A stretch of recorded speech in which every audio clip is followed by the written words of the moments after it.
عزم و استقلال की कितने जलवा फगन थी, जिनका दिल जज्बा जिहाद से सरशार था, जिन्होंने अपनी जिंदगी इस्लाम की सरबुलंदी और इआला कलिमतुल्लाह के लिए वक्फ कर दी थी, जिनकी एक तारीख है, जिनकी एक दास्तान है, जिन्होंने हर दौर में इस्लाम की आबियारी की है और चंगिस्तान इस्लाम की तरफ बढ़ने वाली हर बादे समूम की राह में दीवार आहनी बनकर हाइल हुए हैं। मुहतरम हजरात, इस हिंदुस्तान का पत्ता पत्ता और बूटा बूटा इस बात पर शाहिद है कि ये तबका उन असहाब फिक्र नजर का तबका है जिन्होंने तारीख के हर नाजुक मोड़ पर इस उम्मत की रहनुमाई व दस्तगिरी फरमाई है। जब भी बातिल ने हक को चैलेंज किया है, उन्होंने उसके चैलेंज को कबूल किया और सर बकफ मैदान में आ निकले हैं और जमकर पूरी बेखौफी से उन्होंने बातिल का मुकाबला किया है। उन्होंने जाने तो दे दी मगर परचम इस्लाम को सर निगो न होने दिया। उन्होंने सर तो कटा दिया मगर परचम इस्लाम को सर निगो न होने दिया। जब जल्लाद तलवार चमकाता हुआ आगे बढ़ा तो उन्होंने मुस्कुरा कर नजर से नजर मिलाई और फिर ये कहते हुए अपनी जान आखिरी के सुपुर्द कर दी, मर्द हक बातिल से हरगिज खौफ हो सकता नहीं, सर कटा सकता है लेकिन सर झुका सकता नहीं। मुहतरम हजरात, जब इस हिंदुस्तान की मुकद्दस सरजमीन पर अंग्रेजों का नापाक साया पड़ा और वो अपनी शातिराना और अय्याराना चालों से यहाँ के मालिक बन बैठे और जब हिंदुस्तानियों को गुलाम बनाया जाने लगा, जब हिंदुस्तानियों का खून उनके पसीने से भी अर्जा होने लगा, तो ऐसे नाजुक वक्त में सबसे पहले जिस शख्स ने आलम बगावत बुलंद किया वो शाह अब्दुल अजीज मुहद्दिस दहलवी रहमतुल्लाह अलैह हैं। ये वही मर्द मुजाहिद दरवेश खुदा है जिसने वक्त से बहुत पहले मुसलमानों के नस्बुल आइन होने का ऐलान फरमाया था। जहाँ तक पहुँचने के लिए दूसरों को बरसा बरस इंतजार करना था। शाह अब्दुल अजीज का फतवा क्या था? गोया एक बरसे बेअमा था जो दुश्मनों के नखले तमन्ना पे गिर पड़ी, अंग्रेजों की नींद हराम हो गई, जगह जगह आजादी के शोले भड़कने लगे, जगह जगह आजादी के परचम लहराने लगे, हौसलों ने अंगड़ाइयां लेनी शुरू कर दी। मस्जिद दर्स पर बैठकर कुरान व हदीस का दर्स देने वाले उलमा इकराम और अपने खून जिगर से शमे इस्लाम को रोशन करने वाले मशाइख के इज़ाम अपने मदरसों और खानकाहों को छोड़कर जंग की जानिब बेसरो सामानी के आलम में निकल पड़े और मैं अकेला ही चलाता जानिबे मंजिल मगर राह रोह आते गए कारवा बनता गया कि मिस्ताक बन गए।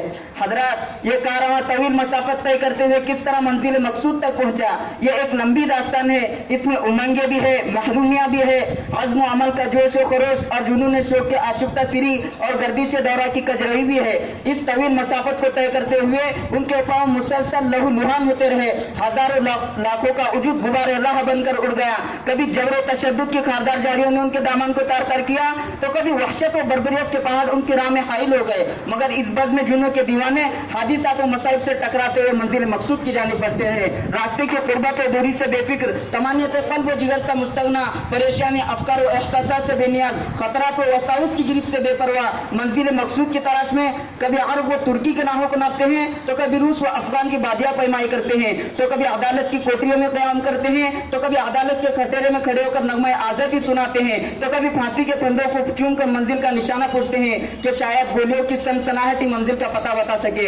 गर्जे के उन दीवानों ने हर राह से पहुंचने की कोशिश की है और पहुंच कर ही दम लिया है। तारीख हिंद हमसे कहती है इस बज़्म में जुनून के दीवाने हर राह से पहुंचे महफिल तक, बेताबियों के आमों सहराओं से लेकर साहिल तक, हाँ संग गिरा पे लिखते थे अपने दिले नादान का हाल, शायद के तलाश मक्तल में कोई पहुंचे पत्थर कातिल तक।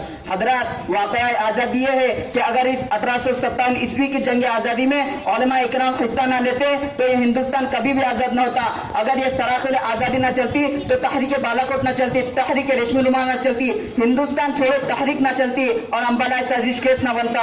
अलगर्ज उलमा इकराम ही ने अपने मुकद्दस लहू से शजर आजादी को सींचा और परवान चढ़ाया है। चुनांचे 1857 ईस्वी की जंग आजादी में 2 महाज बनाए गए, एक महाज अम्बाला पर जिसकी क़ियादत हजरत मौलाना जाफर थानेसरी के पास थी और दूसरी शामली पर जिसकी क़ियादत हजरत मौलाना हाजी इमदादुल्लाह मुहाजिर मक्की के पास थी।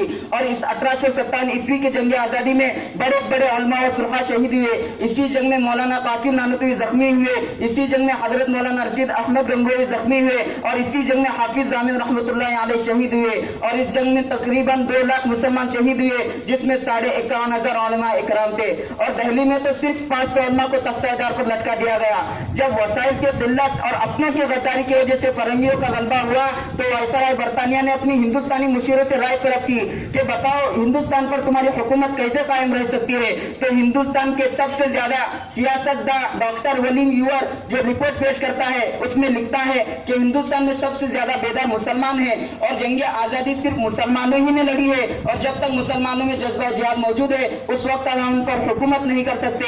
इसलिए सबसे पहले मुसलमानों को खत्म कर दिया जाए, और मुसलमानों से पहले एक और चीज का खत्म करना जरूरी है, वो हिंदुस्तान से उलमा और कुरान को मिटा दिया जाए। व आखिर दावाना अल्हम्दुलिल्लाहि रब्बिल आलमीन।